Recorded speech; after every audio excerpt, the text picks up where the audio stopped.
Good morning student. আমাদের এই চ্যানেলে তোমাদের হায়ার সেকেন্ডারি যারা রয়েছে উচ্চ মাধ্যমিক দেবে তাদের জন্য আমাদের এখানে ভিডিওগুলো প্রোভাইড করা হচ্ছে।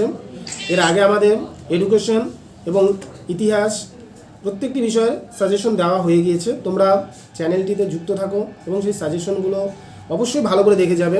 আমি বারবার করে একটা কথাই বলছি, দেখো আমরা কলেজে টিউশন পড়াই, সাথে তোমাদের উপকারে আসা কিছুটা যদি উপকার লাগে তার জন্য আমাদের এই সাজেশনগুলো সমস্ত টিচার সকলে মিলে তৈরি করা, যেন তোমাদের সামান্য উপকারে আসে।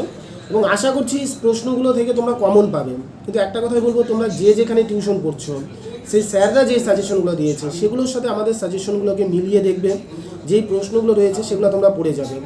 তাহলে দেখো তোমাদের রাষ্ট্রবিজ্ঞানের প্রথম অধ্যায় এবং এরপর দ্বিতীয়, তৃতীয়, চতুর্থ অধ্যায় থেকে কোনো বড় প্রশ্ন আসবে না তোমাদের। প্রথম অধ্যায়, পঞ্চম, ষষ্ঠ, সপ্তম এবং অষ্টম অধ্যায় থেকে তোমাদের বড় প্রশ্ন আসবে।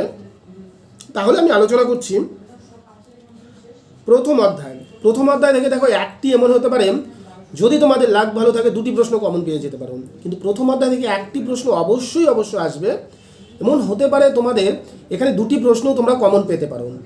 কি কি প্রশ্ন এখানে প্রথম অধ্যায় থেকে পড়বে? ফার্স্ট প্রশ্ন, আন্তর্জাতিক সম্পর্কের সংজ্ঞা দাও।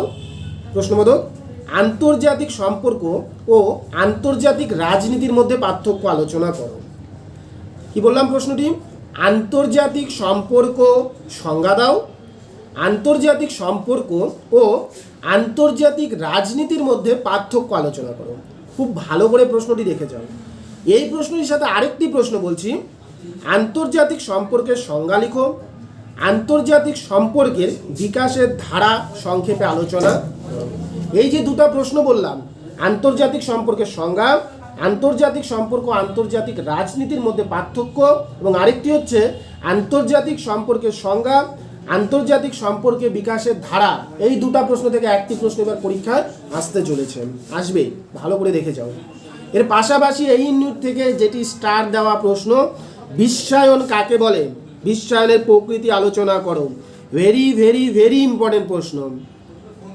যতগুলো স্টার দিতে পারো চোখ বন্ধ করে এই প্রশ্নটা পড়ে যাও মুখস্থ করে। বিশ্বায়ন কাকে বলে, বিশ্বায়নের প্রকৃতি আলোচনা করো। খুব ইম্পর্টেন্ট প্রশ্ন।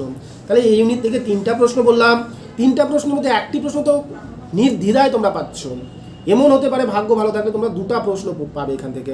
তাহলে ফার্স্ট ইউনিট থেকে দেখো তিনটি প্রশ্ন থেকে যদি একটি প্রশ্নই পাওয়া যায়, এমনকি দুটি প্রশ্ন পাও, তাহলে এর থেকে আর কি লাগে তোমাদের। এরপর আমি 5 নম্বর অধ্যায় বলবো।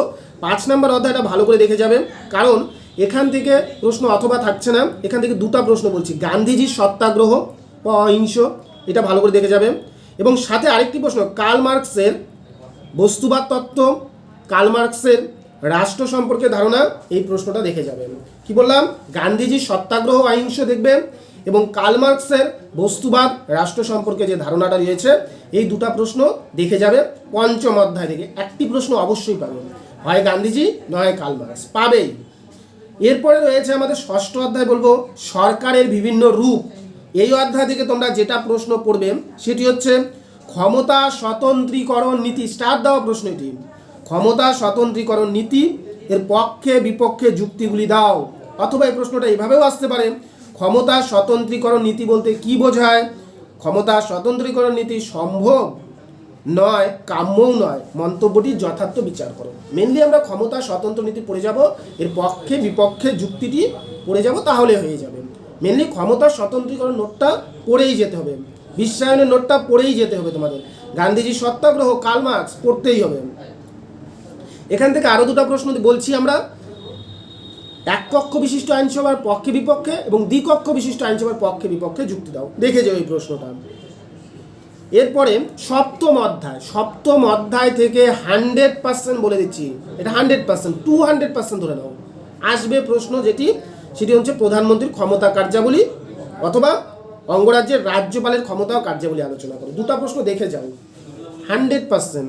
একটি হচ্ছে প্রধানমন্ত্রীর ক্ষমতা কার্যাবলী, আরেকটি হচ্ছে অঙ্গরাজ্যের রাজ্যপালের ক্ষমতা কার্যাবলী। প্রধানমন্ত্রী ভেরি ভেরি ইম্পর্টেন্ট, রাজ্যপালটা দেখে যাবে। যদি তোমার প্রধানমন্ত্রী না আসে তাহলে রাজ্যপাল, ঠিক আছে। এরপরে অষ্টম অধ্যায় থেকে কি দেখবে তোমরা? ভারতীয় পার্লামেন্টের উভয় কক্ষের সম্পর্ক আলোচনা করো, অথবা লোকসভা ও রাজ্যসভার পারস্পরিক সম্পর্ক আলোচনা। এটা স্টার্ট দেওয়া প্রশ্ন। ভারতীয় পার্লামেন্টের উভয় কক্ষের সম্পর্ক আলোচনা করো অথবা লোকসভা ও রাজ্যসভার সম্পর্ক আলোচনা করো। এই অধ্যায় থেকে আরেকটি প্রশ্ন দেখবে, ভারতীয় পার্লামেন্টে আইন পাশের পদ্ধতিগুলি আলোচনা করো। দেখে যে ওই প্রশ্নটি। এরপরে লাস্ট যে আমাদের নবম অধ্যায় রয়েছে, এখান থেকে যেটি মোস্ট ইম্পর্টেন্ট প্রশ্ন সেটি হলো হাইকোর্টের গঠন ও কার্যাবলী ব্যাখ্যা করো। হাইকোর্টের গঠন ও কার্যাবলী ব্যাখ্যা করো। সাথে তোমরা লোক আদালত, ক্রেতা সুরক্ষা আদালত দেখে যাবে। লোক আদালত এবং ক্রেতা সুরক্ষা আদালত, হাইকোর্ট অবশ্যই দেখবে। তাহলে প্রথম অধ্যায় থেকে আমি 3টা প্রশ্ন বললাম, আন্তর্জাতিক নিয়ে 2টো প্রশ্ন, হয় একটি নয় এটি। বিশ্বায়ন অবশ্যই আসবে। তারপরে পঞ্চম অধ্যায় থেকে গান্ধীজি এবং কার্ল দেখবে। তারপরে ষষ্ঠ অধ্যায় থেকে তোমরা ক্ষমতা স্বতন্ত্রীকরণ নীতি অবশ্যই দেখে যাও, সাথে এক কক্ষ এবং দ্বিকক্ষটা দেখতে পারো। তারপরে যেটা রয়েছে সপ্তম অধ্যায়, প্রধানমন্ত্রী আসবেই, সাথে হাইকোর্ট, এবং লাস্ট অষ্টম অধ্যায় থেকে পার্লামেন্টের উভয় কক্ষের সম্পর্ক। এই প্রশ্নগুলো তোমরা ভালো করে দেখে যাও, তৈরি করে যাও।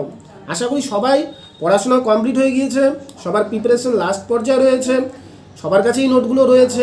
তোমরা এই প্রশ্নগুলো দেখে যাবে, এবং কারো যদি মনে হয় যে না আমার নোটের প্রয়োজন রয়েছে, আমাকে একবার কমেন্ট করো, আমরা সেই নোটগুলো দেওয়ার চেষ্টা করব। যদি তোমাদের উপকারে আসে ভিডিওটি, অবশ্যই লাইক করবে, এবং কারো যদি অন্যান্য সাবজেক্টেরও সাজেশনের প্রয়োজন থাকে আমাদের অবশ্যই বলবে, আমরা সেই সাজেশনগুলো তৈরি করব এবং তোমাদেরকে দেওয়ার চেষ্টা করব। সবার পরীক্ষা ভালো হোক, এটাই আমরা কামনা করি। পাশাপাশি দেখো, তোমাদের যেন কোনো রকম অসুবিধা না হয়, তার জন্য আমরা তোমাদের পাশে আছি, সবসময় পাশে আছি। তোমরা নির্দ্বিধায় কমেন্ট করতে পারো যে এই বিষয়ে দরকার রয়েছে। ঠিক আছে, সবাইকে অসংখ্য ধন্যবাদ, সবাই যুক্ত থাকো আমাদের সাথে।